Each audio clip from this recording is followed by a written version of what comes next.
Salam alaikum. Je me présente. Je suis Shafar Chouaï, affilié à l'université Taslim El-Bahourilla au niveau du département électronique et communication. Je vais vous présenter aujourd'hui un travail qui s'intitule La détection des défauts incertains en utilisant des techniques à base de traitement de données. Donc ma présentation s'articule sur les points suivants. Donc après une petite introduction avec laquelle je dois introduire la thématique sur laquelle on travaille, je vais vous présenter une des techniques à base de traitement de données qui s'appelle l'ACP. Puis je vais vous présenter la version étendue ou la méthode d'ACP robuste qu'on a proposée pour la modélisation des systèmes incertains. Puis l'utilisation de ce modèle ACP robuste pour la détection de défauts. Juste après, on a une partie de simulation et on finira, Inch'Allah, avec conclusion et perspective. Les systèmes automatisés de protection sont caractérisés par une complexité de plus en plus importante. Capteurs et actionneurs nombreux, géographiquement répartis, ainsi qu'une interaction entre les opérateurs et le processus, elle est importante. Cependant que cette interaction devient inefficace si les données qu'elles utilisent sont erronées. Le système se trouve dans un fonctionnement complètement dégradé, mais pire encore, les conséquences sur l'installation, l'environnement et les biens deviennent dramatiques. C'est pourquoi il est très important d'implanter un système qui surveille le bon fonctionnement de l'installation. Toute approche de supervision ou de diagnostic fait l'objet de 3 fonctions essentielles. La première, c'est la détection des défauts. C'est une décision binaire, c'est-à-dire le système fonctionne correctement ou non. Si on a un défaut sur le fonctionnement d'un système, donc on passe à la deuxième fonction, la deuxième étape. C'est l'étape de localisation ou l'étape d'isolation des défauts. C'est-à-dire, c'est l'étape qui va nous dire quel est l'organe qui a mis notre système dans un mode de défaillance. La troisième fonction, c'est la fonction d'identification de défaut. C'est-à-dire, on va quantifier l'amplitude ainsi que l'instant d'apparition de cette défaillance. Toute démarche ou toute méthode de supervision est élaborée sur la base de ce qu'on appelle la redondance analytique, c'est-à-dire à base d'un modèle, une représentation mathématique. Il y a une littérature abondante dans le domaine de diagnostic, bien sûr en se basant sur la redondance analytique. Il y a des techniques dites à base de modèles, c'est-à-dire les techniques qui suivent une représentation canonique. Il y a aussi les techniques à base de traitement de données, ce qui fait l'objet de notre présentation aujourd'hui. Leur principe de base est de faire une collecte de mesures sur le fonctionnement normal du système. On va traiter et analyser cette base de données afin de la transformer en une connaissance qui représente le système. Après traitement et analyse, on va faire ce qu'on appelle un modèle, d'une manière implicite. Ce modèle, il faut qu'il va permettre de faire des observations futures sur le fonctionnement de ce système-là, afin d'avoir ce qu'on appelle une comparaison, la redondance informationnelle, c'est-à-dire une comparaison entre les données observées et les données estimées. Donc, on a ce qu'on appelle un résidu qui va m'aider pour prendre la décision, est-ce que le système fonctionne normalement ou pas. Plusieurs méthodes de techniques à base de traitement de données sont proposées bien sûr dans la littérature. Une, c'est l'ACP, l'analyse en composante principale. L'analyse en composante principale donne une réduction, une représentation réduite des données collectées sur le fonctionnement du système. Cette réduction, ça peut être obtenue si on fait l'extraction des corrélations linéaires existantes entre les différentes variables. De point de vue géométrique, cette corrélation, ça peut être obtenue si on fait la projection de cette base de données dans un nouvel espace orthonormé. Parce que lors de la projection, toutes les variables qui ont eu une corrélation entre elles se projettent sur la même direction. Donc, plusieurs variables ici, ça peut être représenté par une seule dans le nouvel espace. Donc, quel est cet espace qui peut collecter cette redondance informationnelle? Cet espace, ce sont les vecteurs propres. Les vecteurs propres de la matrice de covariance des données ici. Les vecteurs propres, ce sont les vecteurs qui définissent le nouvel espace qu'on cherche orthonormé, et c'est eux qui représentent le modèle ACP. Donc, le modèle ACP est représenté par ces directions. Une des limitations de la méthode ACP, c'est la non-linéarité. C'est-à-dire, lorsqu'on veut utiliser cette méthode pour la modélisation des systèmes non linéaires, donc elle n'est pas adaptée. Il y a plusieurs extensions de cette dernière dans le cas non linéaire. Il y a l'ACP à base des réseaux de neurones, il y a l'ACP à base des courbes principales, et il y a aussi ce qu'on appelle l'ACP à noyau. L'ACP à noyau, c'est une extension algébrique de la méthode ACP dans le cas non linéaire. Elle ne repose pas sur les techniques approximatives, comme c'est le cas des techniques qui sont basées sur les réseaux de neurones. L'idée de base de la méthode ACP à noyau est comme suit. Elle est représentée sur la figure suivante. On a une base de données corrélée non linéairement qui représente le fonctionnement non linéaire d'un système. Donc, on va associer cette base de données corrélée non linéairement dans un nouvel espace hyperdimensionnel qui s'appelle future space, ou espace des caractéristiques. On peut les appeler aussi espace de linéarisation. Donc on a une image de cette dernière dans cet nouvel espace. Mais la nouvelle représentation, elle est linéaire. Donc si j'ai une autre base de données linéaire, en appliquant direct la méthode classique de l'ACP qu'on a présentée tout à l'heure sur cette nouvelle base de données. C'est ça l'idée de l'algorithme de l'ACP à noyau. Maintenant, généralement, la plupart des techniques d'apprentissage, ou de l'intelligence artificielle et des méthodes statistiques, fait l'apprentissage d'un modèle à partir des données disponibles sur le fonctionnement normal d'un système. Ces données-là sont généralement supposées précises. Sachant que, dans la pratique, les données collectées sur le fonctionnement d'un système sont imparfaites, incomplètes, incertaines, imprécises. Parce que une mesure délivrée par un capteur qui a une tolérance, c'est une des mesures admissibles qui appartient à tout un intervalle de mesures admissibles. Donc il est nécessaire maintenant de prendre cette quantité d'informations dans la phase de modélisation afin d'avoir ce qu'on appelle un modèle robuste, un modèle ACP robuste, pour être assez expressif, assez représentatif, plus proche à la réalité. Parce que si on néglige ce détail-là, si on le néglige dans la phase de modélisation, il sera interprété comme étant une défaillance dans la phase de détection de défaut. Notre démarche, notre méthode, est basée sur le travail qui a été proposé par un mathématicien qui s'appelle Palombo. Donc, maintenant, l'objectif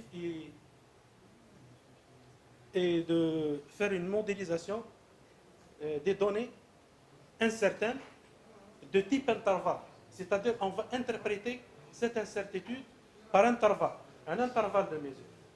C'est-à-dire rendre la méthode ACP classique capable de faire la modélisation des données de type intervalle. Donc on a basé sur le travail de ce monsieur un intervalle de mesure. C'est un ensemble de mesures qui sont bornées avec une valeur minimale et une valeur maximale. D'après l'étude de ce monsieur-là, il a dit que tout intervalle, on peut l'exprimer ou le représenter avec deux paramètres. Le premier paramètre, c'est le centre de l'intervalle. Et le deuxième paramètre, c'est le rayon de cet intervalle. Donc, si on a une observation de type intervalle sur le fonctionnement d'un système, elle doit être transformée en deux autres matrices. Une matrice des centres et une matrice des rayons. Donc, à partir de ces deux matrices-là, il a développé ce qu'on appelle une matrice de covariance incertaine en fonction de ces deux paramètres, à partir de laquelle il va extraire le modèle ACP robuste ou le modèle ACP incertain. Donc, la même démarche a été étendue pour le cas de l'ACP en noyau, c'est-à-dire dans le cas non linéaire. Voici l'algorithme qu'on a proposé. Donc, on a une base de données non linéaire de type intervalle qui représente le fonctionnement normal d'un système. Donc, on va décomposer cette base de données en deux autres bases de données, des données centres et des données rayons.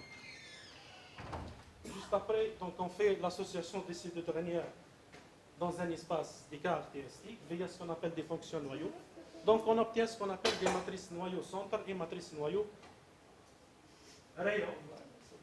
Donc, à partir de ces deux matrices-là, on a proposé une matrice noyau incertaine dans l'espace des caractéristiques au global, à partir de laquelle on va reconstruire ou la calculer ce qu'on appelle un modèle ACP à noyau incertain ou robuste.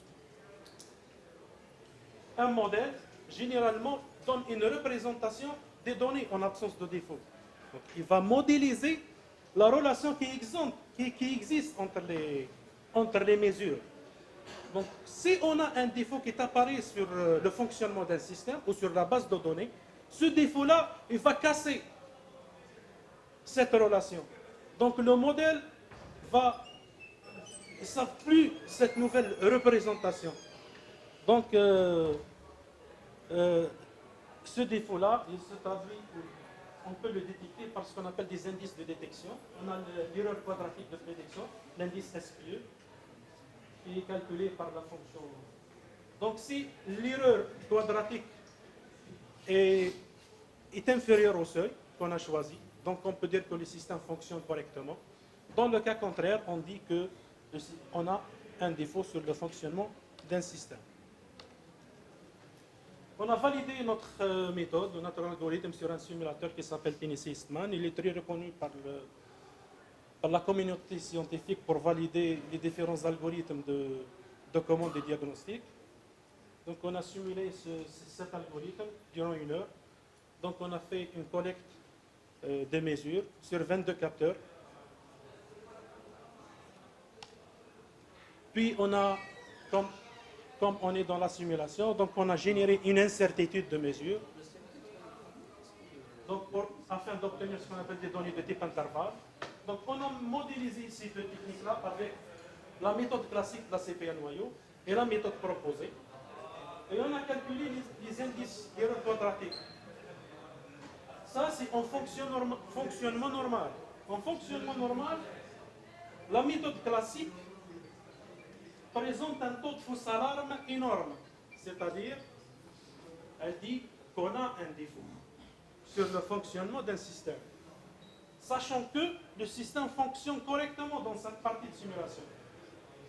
Par contre, dans la figure, en absence de défaut, l'erreur est statistiquement nulle. Puis on a simulé un défaut sur une des variables du simulateur, donc à partir de l'instant 700 jusqu'au 1000.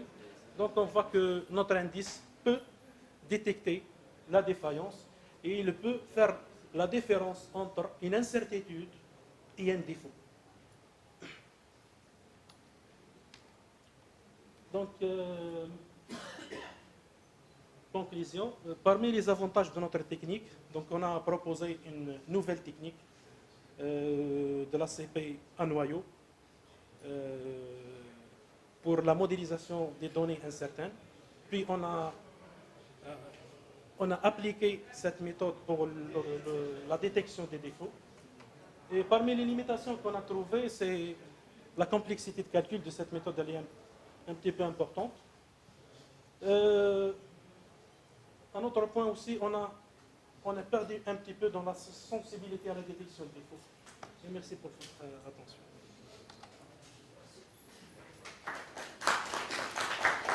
Il y a des questions? Oui. Merci beaucoup pour votre présentation. Je voudrais savoir comment vous avez présenté la certitude dans les valeurs de l'université de l'enjeu. Comment Comment vous avez présenté l'incertitude? L'incertitude, on a modélisé l'incertitude par des intervalles. Par des intervalles. Généralement, dans la littérature, il faut que ce soit des probabilités ou là, des intervalles. On a travaillé avec le cas des intervalles. Merci.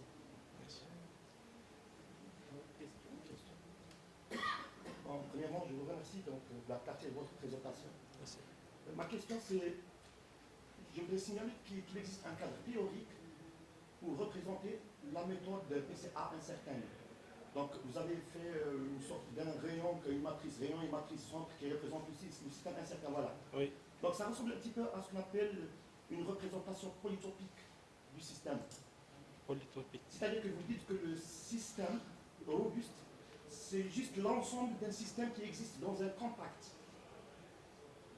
C'est-à-dire un ferme. Il est centré par le système réel.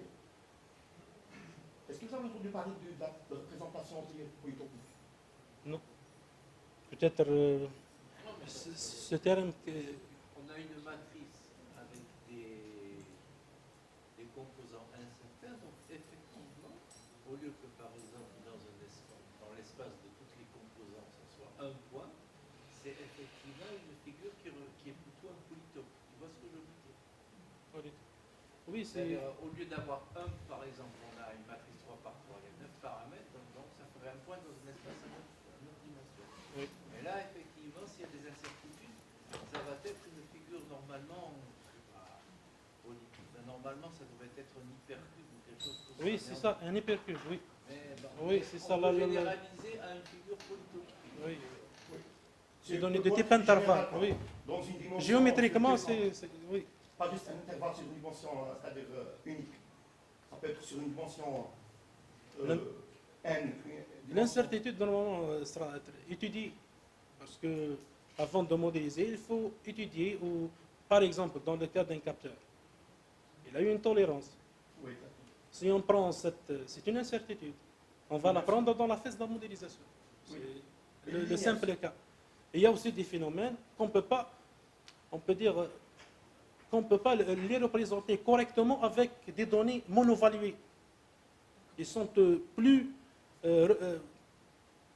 par exemple, si on dit la température à 8 heures, elle est de 20 degrés. À 9 heures, elle est 22 degrés. À 10 heures, elle est 30 degrés. Ce n'est pas une représentation assez expressive du phénomène. On peut dire, de 8 heures à 9 heures, la température, elle appartient entre 20 et 22 degrés. Oui, c'est ça. Donc c'est ça, une autre représentation. Entre 9 heures et 10 heures, elle est entre l'intervalle. Donc le type de données à traiter n'est pas le même. Ici, vous avez représenté le phénomène avec une seule mesure, mais il est plus représentatif si, par exemple, on le représente avec intervalle. Exactement. Ça dépend du phénomène. Une deuxième question, si vous permettez, bien sûr. Qu'en est-il de l'isolation du défaut? Vous avez fait juste la détection. Oui, dans ce travail, mais on a fait... Dans ce travail-là, on a travaillé seulement sur... On a présenté seulement la détection. Exactement. Oui, on a travaillé sur l'isolation avec plusieurs techniques. D'accord. Je vous remercie. Merci. Oui. Est-ce que la méthode est robuste vis-à-vis du bruit? Oui, bien sûr. C'est ça l'intérêt. De la méthode, Parce que les bruits, si tu sont considérés comme donc c'est appartient à l'intervalle, donc sont prises dans la phase de modélisation. Alors, je peux poser une question? Oui. Donc c'est l'analyse en composante principale non linéaire, c'est ça? Oui. Donc en fait, finalement, tu fais une transformation pour passer de quelque chose de non linéaire à linéaire. Oui, c'est pas, c'est l'initiateur de la méthode, l'algorithme Hackaday. Non, mais c'est ça, parce que des transformations, parce que quand on travaille en non linéaire, le problème c'est de trouver la bonne transformation. C'est pas tout. Oui, oui, il y a une problématique, c'est-à-dire l'optimisation des fonctions noyaux utilisées qui nous permettent ou qui nous assurent cette transformation. Il y a un travail dedans. En automatique, on parle de diffeomorphisme, le diffeomorphisme. Bon, on peut décrire ses propriétés, mais finalement, il y en a pas un seul, il y en a des tas et des tas. Tu comprends ce que je veux dire? Oui, oui. Bon, merci pour la. Bon, vous avez parlé en français, mais je pense que c'était excellent parce qu'au moins ça veut dire que vous n'étiez pas en train de lire les slides. Donc c'est pour ça, moi, je trouvais que c'était très bien. Ça veut dire que vous avez bien intériorisé votre exposé. Hein, donc on vous félicite pour ça. Même si je pense que peut-être vous avez un petit problème en anglais, non? Oui. Mais c'est pas méchant. L'essentiel, vous avez été très très clair et on vous remercie pour ça. Merci.